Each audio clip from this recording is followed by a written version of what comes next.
Hello, my people. Good day to you, good morning, good afternoon, good evening. Whatever time zone you're listening to this, thank you for tuning in every single day to listen to me on Daily Mind Shift. My name is Michael Ojuela for Mindset Transformation Africa, and on today's episode, I want to talk a little bit about communication, what I'm learning, and the wisdom that I've gained over time.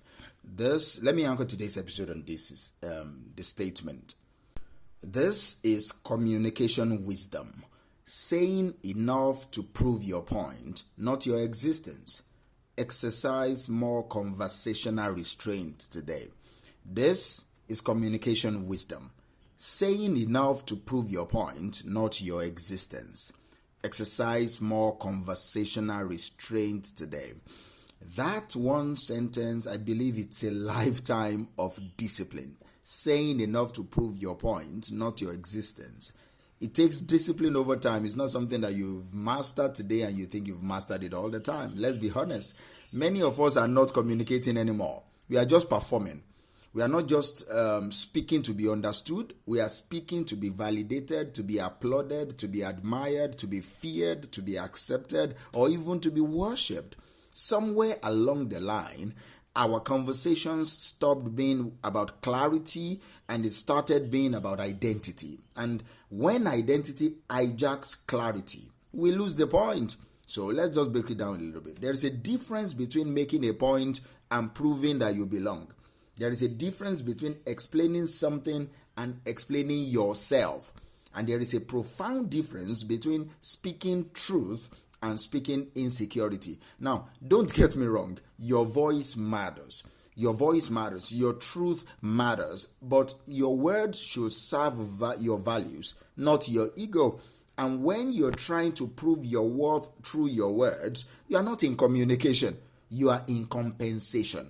Have you ever walked away from a conversation and you realize that you said too much? Believe me, I've been there. Not because you were wrong, but because you over-explained your point, over-defended your point, over-justified whatever it is that you're discussing. Believe me, I've been there. And why? Because maybe you were not just trying to make a point. Maybe you are trying to prove to people that you mattered.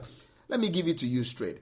People who are secure in their presence don't always need to be loud with their words. Let me repeat that. People who are secure in their presence don't always need to be loud with their words. They speak clearly and then they let their silence back it up.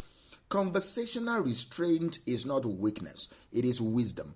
It is power under control. It is the ability to speak less so your words will mean more. Think about the strongest communicators in history. Jesus, Mandela, Mother Teresa, Dr. King. None of them were known for talking over people. They were known for piercing clarity. They spoke like light. They did not speak like noise. Because here's the truth.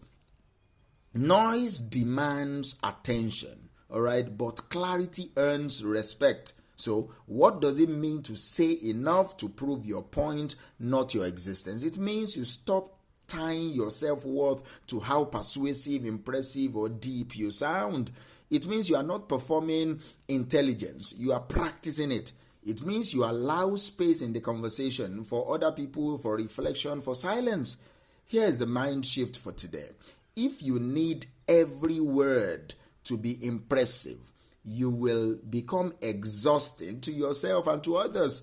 But if you just need your words to be honest, precise, and present, then you can speak less and say far more.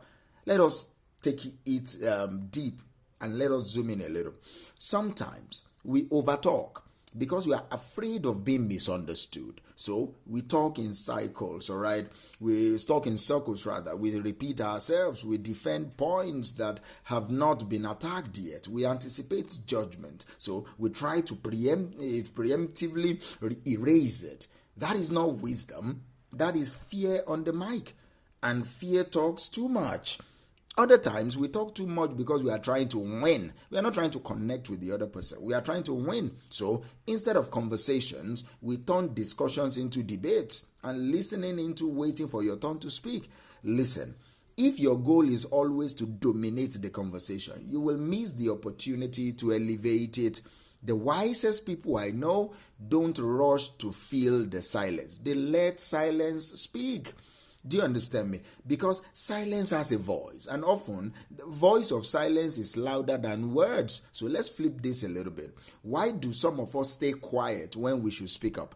Because silence can be wise, yes, but sometimes it is also fear hiding behind fake humility.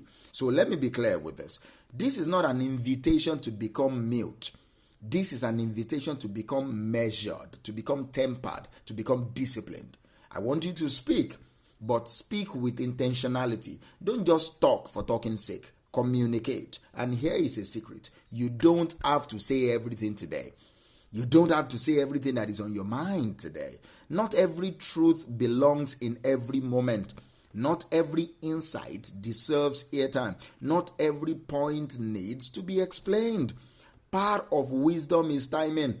Part of maturity is restraint, and part of real communication is letting the truth carry the weight, not your tone, not your volume, not your performance, but the truth carrying the weight. Now, I know what you're thinking. Mike, in this noisy world, how do I get heard if I don't speak more? That's a good question. Here's the paradox, all right? Sometimes the most powerful people in the room are not the ones doing all the talking. They are the ones who know exactly when to speak and when not to speak. That type of discipline, that kind of restraint, that is attractive, that is magnetic, that is leadership. Because when you don't feel the need to prove yourself, you create space to be yourself. And when you are grounded in your identity, your words become a gift. It's no more a defense mechanism. It becomes a gift. Let me tell you a quick story. A while back, I was in a meeting, all right? High-level individuals are there. Heated discussion were there. Lots of passion, lots of ego in the room. These are men of timber and caliber, right? One man stayed mostly silent, listening, observing, taking notes. Then, when there was a pause, he leaned in and said about 5 sentences. That was it. Just 5 sentences, no drama, no fluff, just truth, clean, direct, useful. You could feel the energy shift. It was like the entire conversation recentered around these words. And why do you think that is? Because he did not speak to be impressive. He spoke to be impactful, and that stayed with me till today. And guess what? We all remembered what he said more than anything else that day. That is the power of saying enough. Here's my challenge for you today. In your next conversation, ask yourself, am I speaking to connect or to compete? Am I proving a point or proving myself? Am I saying what is necessary or I'm saying everything I know? See, practice discipline, practice restraint, not silence. Restraint. Say enough. Say it well, then let it breathe. Let people digest what you said instead of choking on your overflow. Because sometimes fewer words carry deeper weight. And the right words at the right time in the right tone, they are unforgettable. Let us shift the culture. Let us become the kind of communicators who elevate conversations, not dominate them. Let us bring back the art of listening, the discipline of clarity, the grace of restraint. Let us be known not just for what we say, but for how we say it, when we say it, and why we say it. And above all, let us never confuse our volume with our value. Your voice is powerful, but your wisdom, your restraint, your timing, that is what turns words into legacy. That is what turns everybody to listen to you. I want you to remember this. You need to practice restraint. All right, I'm not saying you should just go mute, go silent, all right? No, say enough. Say it well. Then let it simmer. Let people have time to think about what you just said. Ask yourself consistently, what am I talking about right now? What is the purpose of these words that I'm using? Am I speaking to connect with this person, or am I just trying to compete with what was said and what was not said? Remember what we are talking about today. This is a communication wisdom. Saying enough to prove your point, not your existence. So this week, today especially, exercise more conversational restraint, all right? Hold back. hold back and let the room feel that, hey, Mike has not spoken. Then, at the right time, lean in and say your 5 words.